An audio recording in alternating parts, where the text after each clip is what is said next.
Productive evening वो होती है जब होममेकर हार मानने की बजाय प्लान बना लेती है। सुबह कुछ भी ना हो पाया हो तब भी इवनिंग प्रोडक्टिव हो सकती है। सिर्फ 2 घंटे और बच्चे, खाना, घर सब मैनेज। प्रोडक्टिव इवनिंग परफेक्शन नहीं, स्मार्ट मैनेजमेंट का नाम है। होममेकर के लिए प्रोडक्टिव इवनिंग कोई ख्वाब नहीं, हकीकत है।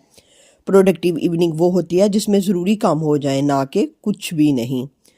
तो अगर आप भी अपनी इवनिंग को प्रोडक्टिव बनाना चाहती हैं तो वीडियो को आखिर तक ज़रूर देखें। अस्सलाम वालेकुम, कैसे हैं आप सब लोग? उम्मीद है आप सब लोग खैरियत से होंगे। आप सबकी दुआओं और अल्लाह ताला के फजल करम से अल्हम्दुलिल्लाह मैं भी ठीक ठाक। आज मेरे व्लॉग की शुरुआत किचन से हुई है और वो भी इवनिंग के टाइम। ये देखें मेरे किचन के हालात। किचन बिखरा पड़ा है, सब्ज़ी भी ले आई हूँ मगर अभी तक बनाने वाली ही पड़ी है। समझ ही नहीं आ रहा कि कहाँ से शुरू करूँ। काम बहुत है, वक्त कम है, लेकिन एक बात पक्की है, शुरू तो करना ही पड़ेगा।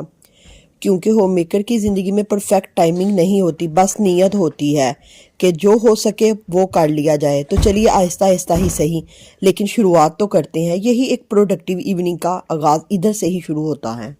सबसे पहले किचन की शेल्फ के ऊपर जो चीज़ें पड़ी हुई थी ना, तो मैंने उन्हें उठाना शुरू कर दिया। कुछ डिब्बे थे, कुछ बर्तन वगैरह रखे हुए थे, सबको समेट लिया। क्योंकि सब्जी बनाने के लिए जगह बनानी ज़रूरी थी, तो मैंने वो जगह साफ़ की, वहाँ एक पोना बिछाया और ऊपर कटर बोर्ड रख दिया। और अब सब्ज़ी फटाफट काटूंगी।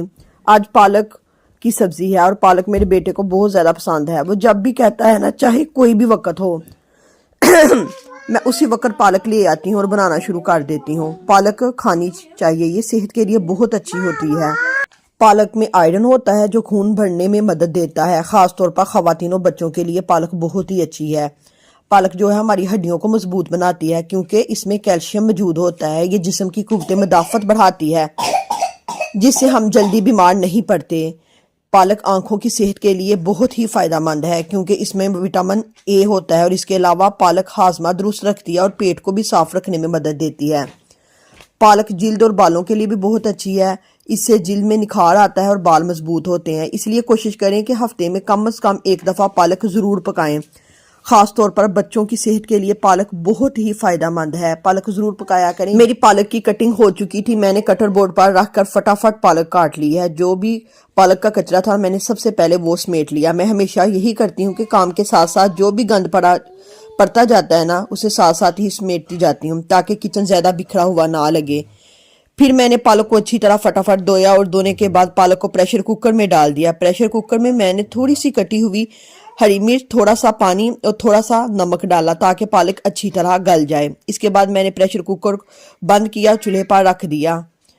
प्रेशर कुकर को ना मैंने चूल्हे पर रखते ही ना तो 2 छिकुले रख लिए और एक शीशे का बोल अपने पास रख लिया है। तो यहाँ ना देखें, हर काम स्मार्ट तरीके से करते जाएं और ना कोई हलचल है, बस आराम आराम से करती जा रही हूँ। तो जो शीशे का बोला उसमें मैं आलू काट के रखूँगी और दूसरे में ना, एक में मैं छिलके उतारती जाऊँगी और दूसरे में ना मैं जो भी है ना लहसुन प्याज उसको बना के रखती जाऊँगी। तो सबसे पहले मैंने आलू काटना शुरू किए। ये टिप आपके लिए है कि जब भी आपको कोई काम करना हो ना, अपने कामों को हमेशा तरतीब से करें, सब कुछ स्मूथ और हलचल के बगैर करें ताकि काम जल्दी और आसानी से मुकम्मल हो जाए। तो एक और बात है कि आप सोच रही होगी कि मैंने आज आपको इवनिंग के इतने सारे काम क्यों बता रही हूँ। तो इवनिंग में ऐसा कुछ हुआ कि मेरी बेटी छोटी थी तो वो उसकी तबीयत बहुत ज़्यादा ख़राब थी। तो मुझे लग रहा था कि सर्दी की शिकायत हो गया। जब तक वो रिलैक्स नहीं ना हुई तो मैं अपने काम शुरू ही नहीं कर सकती, वरना मैं अक्सर ये काम सब सुबह में ही कर लेती हूँ। जहाँ मेरे आलू भी कटिंग हो गए थे और मेरा लहसुन प्याज भी तैयार हो गया था और अभी तक जो मेरे पालक जो मैंने प्रेशर कुकर में डाल के रखी हुई थी ना, वो अभी तक नहीं थी हुई। तो उसको अभी मैंने तकरीबन 15 मिनट लगाने थे। तो ये आपके साथ एक ना मैं छोटी सी एक टिप शेयर करती जाऊँ। ये ना जालियाँ नेट की, तो जब भी मेरे पास लहसुन प्याज या आलू होना तो इन जालियों में डाल के ना रखती हूँ क्योंकि मेरे पास ना लहदा वो जो होते हैं ना चिक्कू से बने होते टोकरियाँ बनी होती, वो लहदा नहीं है। मैं एक ही टोकरी में डाल के ना तो ऐसे रख देती हूँ। इस तरह ना मुझे ना हर चीज़ को लहदा ढूंढने की ज़रूरत नहीं पड़ती, एक ही जगह रखती हूँ। एक में मैं लहसुन रख देती हूँ, एक में प्याज और एक में आलू। जब भी मुझे ज़रूरत हो ना तो मैं निकालती हूँ और यूज़ कर लेती हूँ। अगर आपके पास भी लहदा वो चिक्कू वगैरह नहीं है ना चीज़ें रखने के लिए, टोकरियाँ वगैरह, तो आप भी ऐसा ही किया करें कि ये इम्तियाज़ स्टोर से मिलते हैं। तो जब भी मेरी कोई सब्ज़ी आती है तो इनको मैं फेंकती नहीं हूँ, सेव कर लेती हूँ। यही जो एक होम मेकर होती है वो छोटी छोटी चीज़ों को ऐसे ही यूज़ में लाती हूँ। हर चीज़ का घर में होना ज़रूरी नहीं है। मैं आपसे यही कहूँगी कि आपके पास जो भी चीज़ें हैं ना उन्हीं से मैनेज करने की कोशिश किया करें। चलें, इधर मेरा लहसुन प्याज भी बन गया था। जो उनका कचरा था ना वो मैंने शापर में डाला और इसको डस्टबिन में थ्रो करूँगी तो अभी पालक होने में टाइम था, तो मैंने कहा मैं अपने बर्तन वॉश कर लेती हूँ। बस बर्तन को फटाफट से मैंने वॉश किया, तो मैं सोच रही थी कि जैसे ये बर्तन ये मैंने ना स्पीड इसकी तेज़ की, तो इतनी तेज़ तेज़ बर्तन वॉश हो गए। मैंने कहा काश ये रियलिटी में भी ऐसे ही वॉश हो जाते। तो तकरीबन मुझे ना बर्तन धोने में ना तकरीबन 20 मिनट लग गए। बर्तन धोने के बाद ना सिंक को अच्छी तरह साफ़ किया करें, ये ना हो कि अंदर कचरा वगैरह पड़ा हो तो बस आपने छोड़ दिया। मैं कहूँगी कि आपने सिंक को बहुत ही अच्छी तरह साफ़ करना है। यही ना यहाँ से ना हमारी सफाई सुथराई शुरू हो जाती है। यहाँ से एक होम मेकर की जो सफाई के ये नज़र आती है ना, इन्हीं छोटी छोटी चीज़ों में नज़र आती है। पर मेरी पालक रेडी हो गई थी, उसको मैंने ना ये एक बोल सा बना हुआ इसमें निकाल लिया है। तो उसमें अब जो प्रेशर कुकर है उसमें मैं लहसुन प्याज और ये टमाटर डाल के ना 1 गिलास पानी का डाल के दोबारा वेट लगवा दूंगी। जब तक वो हो जाता है ना तो मैं सफाई कर लेती हूँ। तो सफाई में ना ये मेरा एक कमरा है, तो इधर ना आपको एक छोटी सी और टिप देती जाऊँ कि जब भी आपने कारपेट की सफाई करनी है, जिन घरों में मशीन नहीं है ना, मशीन से भी अच्छी ज़्यादा सफाई हो जाएगी। कि आपने झाड़ू बहुत बड़ा नहीं लेना, बस नॉर्मल साइज़ का झाड़ू लेना और उसको 2-3 दफ़ा कमरे में लगाएंगे ना, तो इतने अच्छी तरह जो भी छोटा छोटा सा भी कचरा होगा ना तो अच्छे से बाहर आ जाएगा। आपने ये नहीं करना कि बहुत लंबा झाड़ू ले लिया और फटाफट लगाया, कचरा बाहर निकलता ही नहीं है बड़े झाड़ू से। आपने हमेशा छोटा झाड़ू लेना जो आगे से सख्त हो, तो अगर सख्त झाड़ू होगा ना वो कचरे को बड़ी ही अच्छी तरह निकालेगा। ये मैंने झाड़ू भी लगा लिया था, उसके बाद मैंने टाट लगाया। तो पूरे हाल में मैं टाट को ना हमेशा वाइपर के ऊपर चढ़ा के लगा जाती हूँ, क्योंकि बड़ी ही अच्छी तरह ये वाइपर पे ऐसे लगता है। ये छोटी छोटी टिप होती हैं, तो जो मैं चाहती हूँ कि अगर मैं इस्तेमाल करती हूँ ना इन टिप्स को, तो मेरी बहनें भी यूज़ करें।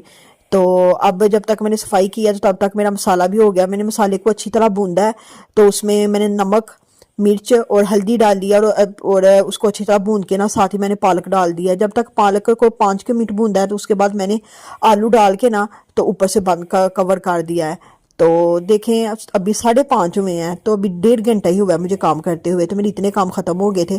मैंने ऊपर से कवर किया और ऊपर छत पर चली गई, क्योंकि मेरे 2-3 दिन हो गए थे कि कपड़े धो रही थी, बस धोती जा रही थी, खुश्क नहीं थे हो रहे, कमरे में बस डालती ही जा रही थी। तो आज धूप लगी है, शुक्र अल्हम्दुलिल्लाह अल्लाह ताला ने कि धूप लगाई है। धूप लगी है, इसका भाई धूप का कोई भी जवाब नहीं था। कोई 100 आप हीटर लगा लो, 100 कोई भी गर्म होने के लिए चीज़ें नहीं लगा लो, लेकिन जो अल्लाह ताला की हीटर है ना, ये बेहतरीन हीटर है। तो मेरे तमाम कपड़े खुश्क हो गए थे, तो मैं इनको कपड़ों को ना उतारते वक्त सोच रही थी कि शुक्र अल्लाह ताला तेरा, हर नेमत के लिए शुक्र, अपने रब का शुक्र अदा किया करे छोटी छोटी चीज़ों के लिए। अगर ये धूप ना लगती तो ये कपड़े कैसे खुश्क होने थे। तो तकरीबन ये हफ्ता हो गया था कि मैं ऐसे कपड़े धोती जा रही थी, कमरे में फैलाती जा रही थी। सर्दी बहुत ज़्यादा थी, आज धूप लगी थी, तो बस मेरे तमाम कपड़े भी खुश्क हो गए थे। तो शुक्र अल्हम्दुलिल्लाह अल्लाह ताला ने हर वक्त अपने रब का शुक्र अदा करें हर उस लम्हे के लिए जो अल्लाह ताला ने हमें दिया है। शुक्र अल्हम्दुलिल्लाह कि हर काम मेरा इजीली मैनेज हो गया। उस रब ने मुझे हिम्मत दी तो मैंने काम किए। तो मैं आपको भी यही कहूँगी कि कोई भी काम हो ना तो उसको ना परेशानी में ना लिया करें, बस अपनी नीयत बनाएं, अपने रब पे भरोसा रखें और बस काम को शुरू कर दें। ये नहीं कि ये घर के काम, कोई भी काम है ना, बस नीयत आपकी होनी चाहिए और काम खुद ब खुद होते ही जाते हैं। बस अपने अल्लाह पर भरोसा रखें। तो आज आपने मेरी बहनों ने बताना कि आज की आपको मेरी जो है ना रूटीन ये कैसी लगी। अगर मज़ा आया तो कमेंट्स में ज़रूर बताना है। तो आप लोग कैसे, अगर आपके पास से बहुत ज़्यादा काम हो तो आप कैसे मैनेज करती हैं, आपने मुझे अपना भी ज़रूर बताना, अपनी रूटीन भी मेरे साथ ज़रूर शेयर करनी है। ये मेरी एक हकीकी रूटीन थी जो मैंने अपनी बहनों के साथ शेयर की। मिलते हैं अगली वीडियो में, तब तक के लिए अल्लाह हाफिज़।